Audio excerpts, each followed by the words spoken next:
Lord, we pray that you would surround our elected officials with wise counsel, men and women of moral integrity who place your agenda and the good of this great nation above their own and whose motives are just.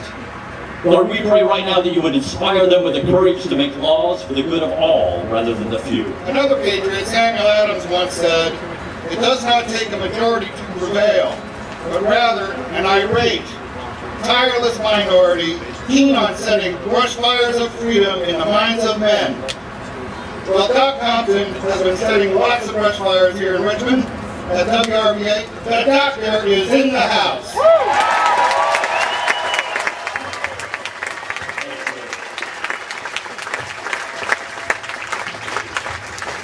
I want to tell you about an important moment in my life.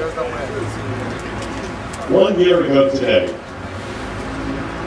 5,000 people gave up their time to stand in the rain with fellow patriots out of pure exasperation to tell their government quite simply, enough is enough, is enough, is enough, is enough. We have had enough. They came out for years of frustration that had built inside them. Year after year, I'm sure you felt it, year after year, saying, when will something happen? When will people come together?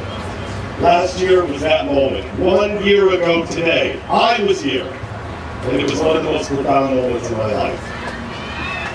But there are some things, some changes we don't want to live with. And there are some things that never change. And some of those things are the principles that the Richmond Tea Party is based on. Principles like constitutional governance. Yeah! Adherence to the Constitution. Limited government. Yeah! Fiscal restraint. Yeah! Free markets. Yeah! And virtue and accountability in our leaders. Yeah! We're going to make them accountable this November.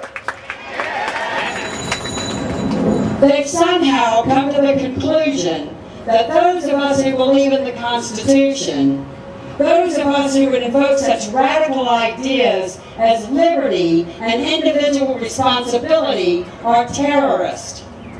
Our federal government does more to defend themselves against their own citizenry than they do against the real terrorist. And they do nothing.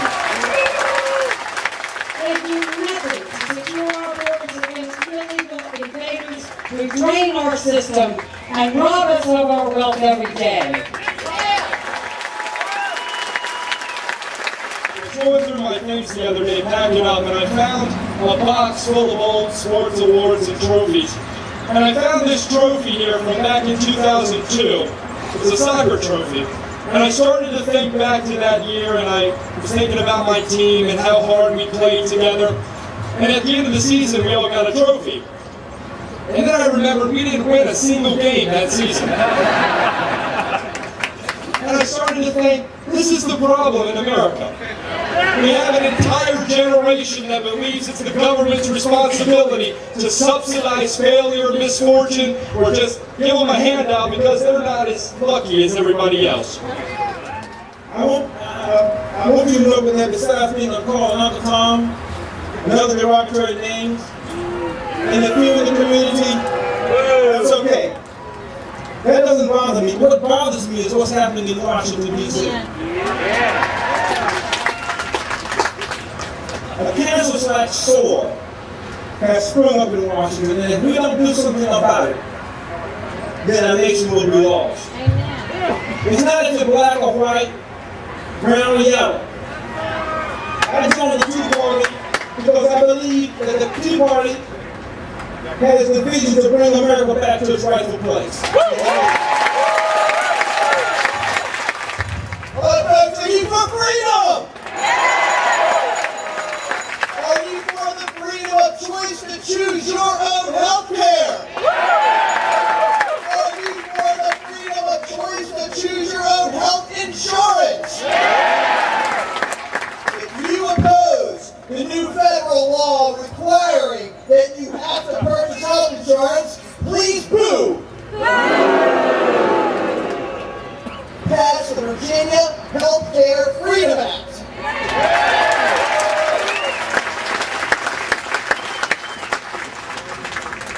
Recognize that applause is for you too, because you were involved with that.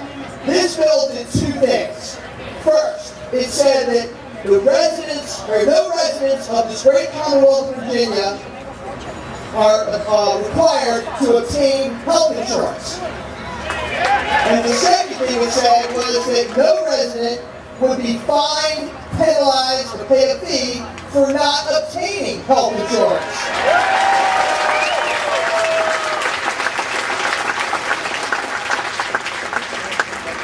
Now, this bill could not have passed without your help.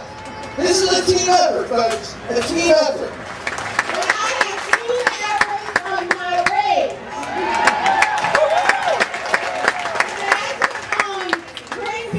There was nothing. When this man took office, I didn't like anything that he did. That $787 billion slush fund, I didn't like how the mainstream media was so biased when it came to him. You know, I just didn't like nothing. And but I voted for him because I wanted to make history. Yeah, I know. That's why I gotta say, Patriots, affirmative action needs to end now.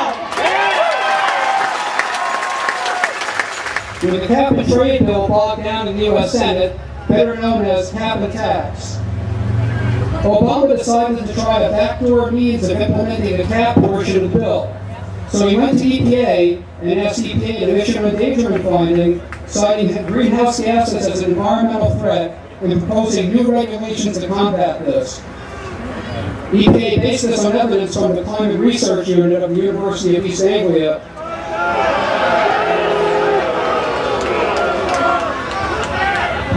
You all know that story. Well, Ken Cuccinelli stood up to this big government overreach by filing a petition for reconsideration of the EPA action. And that petition challenges EPA's reliance on this questionable evidence. You know what happened with mortgages and banks and investment companies in 2008. I may not be a financial genius like Timothy Geithner, but that bad feeling has only gotten worse since TARP. I think Timmy and Bernanke could learn a little lesson from one of the greatest philosophers of our time, Jethro Bodine from the Beverly Hillbillies.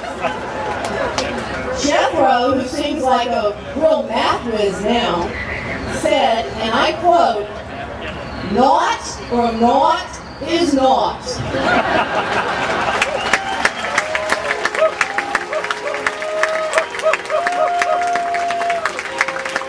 That one calculation proves he is smarter than most